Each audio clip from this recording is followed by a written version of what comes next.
Bronze Era Bodybuilding. Old School Bodybuilders. Eugen Sandow. The father of modern bodybuilding, and the modern Hercules. Born in Königsberg, Germany or modern-day Kaliningrad, Russia as Friedrich Wilhelm. Friedrich left Prussia in 1885 to avoid military service. He journeyed across Europe, eventually becoming a circus athlete and established the name Eugen Sandow as his stage name. Eugen went to a gym owned by Ludwig Durlacher, better known as his stage name, Professor Attila. He was mentored by Ludwig, and later motivated in 1889 to journey to London, entering a strongman competition labeled as the World's Strongest Man. This is when Sandow beat the undefeated champions, Charles A. Sampson and Franz Cyclops Bienkowski. He made most of his money as an acrobat in the circus and was such an entertainer that his performances even rivaled the great magician Harry Houdini. He would perform many strongman feats, such as bending iron bars, lifting pianos, snapping chains, holding the weight of horses and soldiers on his chest, lifting 300-pound dumbbells with ease, and even bench pressing a cow. Sandow also had a 300-pound bench press. He took measurements from statues and sculptures within Greek museums to help develop his physique into the proportions of his Grecian ideal, Greek and Roman body proportions. Sandow was successful in building his physique to the Grecian ideal and was one of the first athletes on record to intentionally develop his musculature to predetermined dimensions.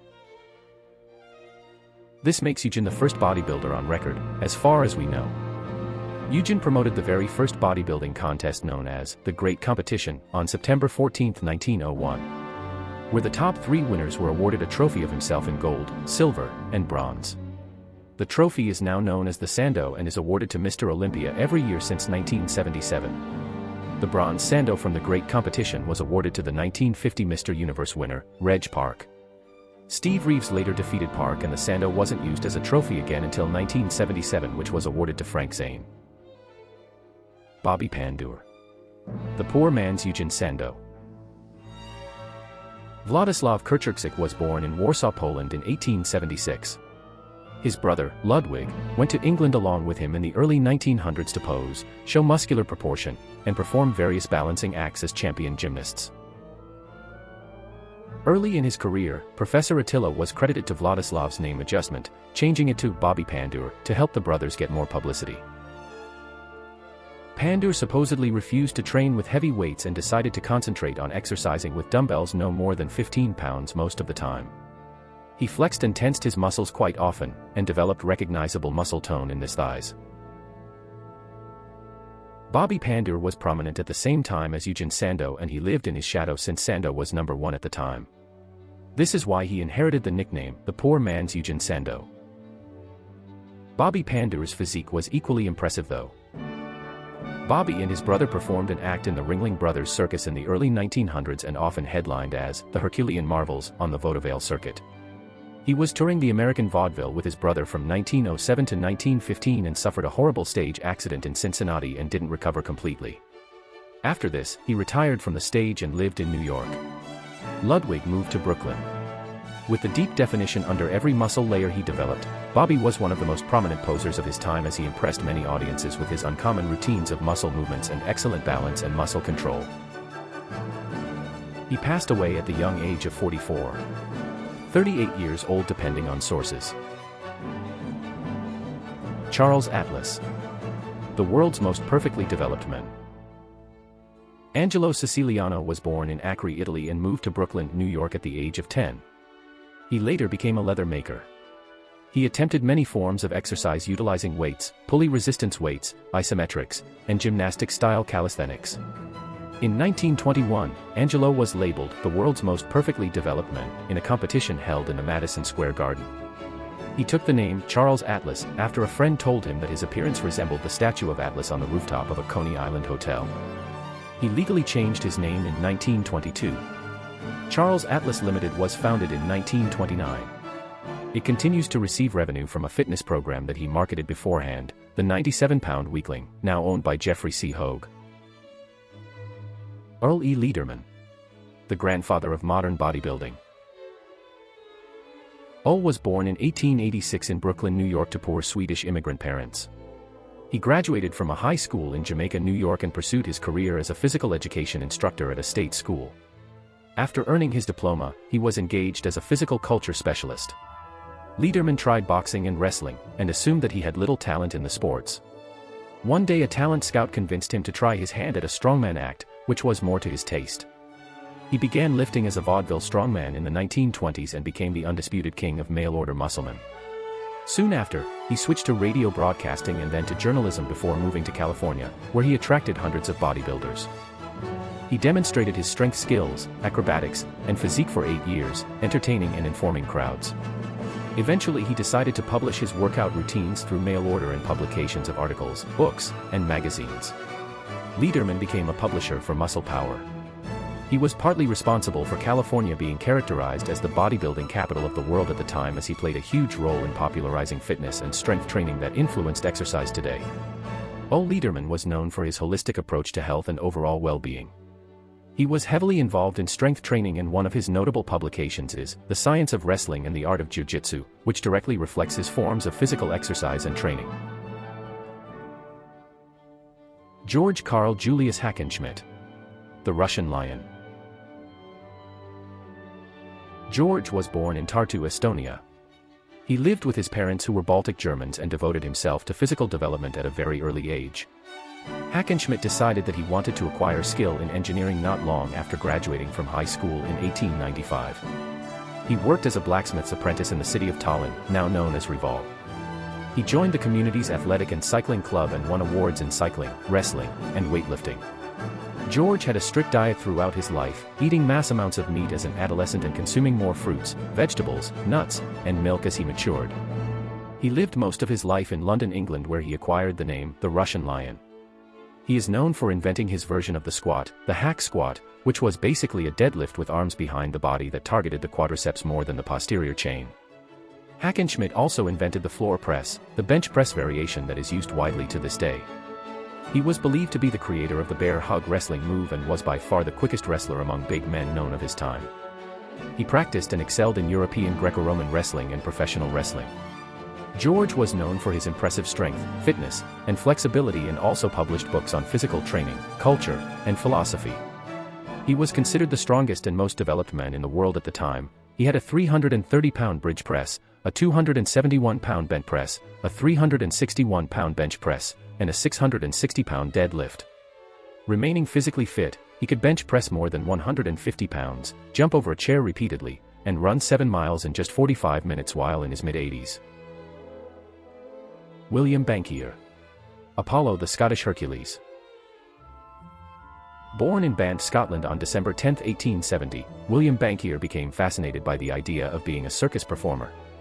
He decided to run away from home at the age of 12 to join the circus as a laborer.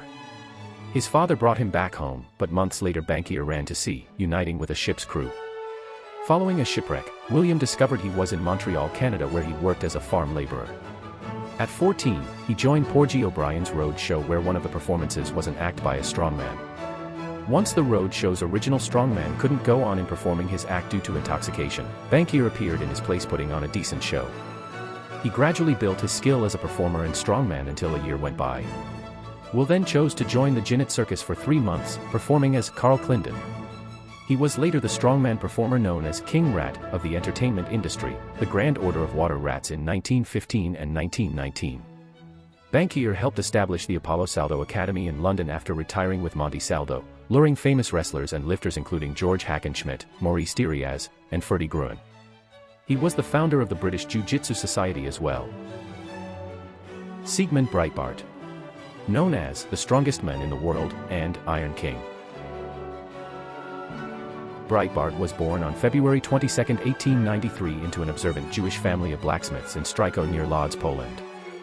Famously known as Eisenkönig, translated to Iron King, and the strongest man in the world, during the 1920s. Breitbart put on extreme performances in both Europe and America while touring with the circus bush in blacksmith backgrounds. This is where he bit through iron chains, tore them apart, bent iron bars around his arms, and broke horseshoes in two to entertain his crowd. His strength acts also involved pulling wagon loads of people with his teeth and supporting excessive amounts of weight like automobiles packed with 10 passengers.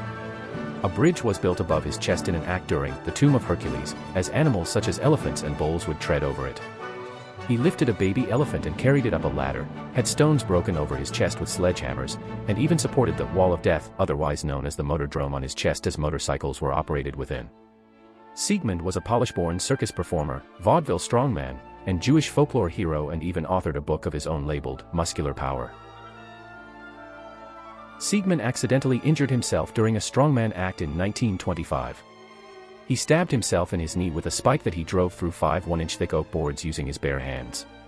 The wound became infected and blood poisoning was the cause of his death at the young age of 32 years old. Siegmund Klein, also known as Sig. Born in the same place as Eugen Sandow, Königsberg, Germany, modern-day Kaliningrad, Russia, Siegmund had an interest in building muscle at the early age of 12. He moved to Cleveland, Ohio, where he started training in the attic with a standard barbell set and had a 100-pound barbell set by the age of 17. Sig's dedication to training was noticeable by the aesthetic appearance of his steady body weight, which tended to stick around 150 pounds. Klein put together bent press championships, which were competitions that involved a traditional lift, requiring one to bend away from the weight as the arm is extended. Ludwig Durlacher, aka Attila, soon passed away in 1924 before Klein's appearance in New York, and Klein met with his widow to discuss holdings of the gym. Klein later met and married the professor's daughter Grace in 1927. Siegmund had ownership of the gym shortly after. Sig managed his own New York studio, Siegmund Klein Gymnasium, where the facility was stocked with traditional globe barbells and dumbbells, as well as weightlifting lessons that were originally taught by Professor Louis Attila. Despite the gym only being 30 feet by 40 feet, it became one of the most well-known gyms in the United States of the 1940s and 1950s. Many of Joe Weider's magazines were managed there. 19 issues of Klein's magazines were released from June 1931 to December 1932, consisting of 144 pages, and he even published some books of his own too.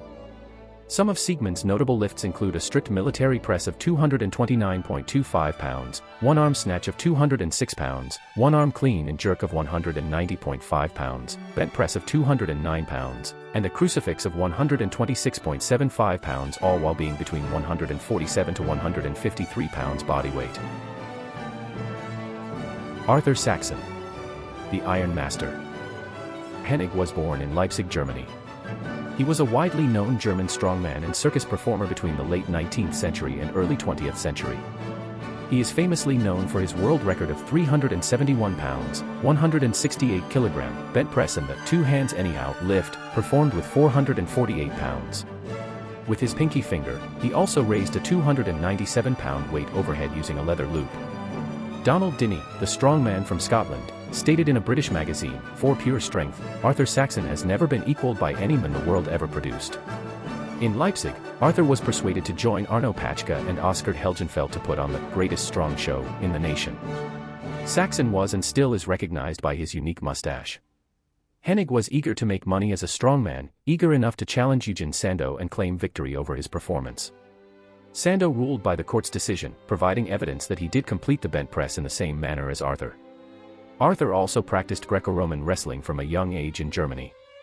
Arthur Saxon had 2 strongman brothers, Hermann and Kurt, that built their strength and physique up as well. They were known as the Saxon Trio, and they all ate well, having a diet full of soups, breads, cakes, fruits, vegetables, fish, and consumed more meat as they grew older. Arthur published The Development of Physical Power in 1905, and The Textbook of Weightlifting in 1910. Ernest Cadine. Born in Saint-Denis, France, Ernest Cadine was a French weightlifter and Olympic champion who won a gold medal in the 1920 Summer Olympics in Antwerp, Belgium. As a teenager, he trained wrestling, swimming, weightlifting, and gymnastics and finished 3rd in the National Middleweight Weightlifting Championships before World War I. Ernest was active in an artillery regiment from 1914 to 1918. He performed a one-armed swing with 90 kg, more than his body weight, could right-hand snatch 211 pounds and deadlift the well-known Apollon wheels. Between 1920 and 1925, Cadine set 6 light heavyweight world records, 3 in the snatch and 3 in the clean and jerk. He became a weightlifting showman shortly afterward. He continued to tour around the nation, demonstrating his outgoing strength and built an impressive physique for his time. He lived a long life as a professional athlete, living to the age of 84 years old. Thanks for watching. Be sure to like, comment, and subscribe.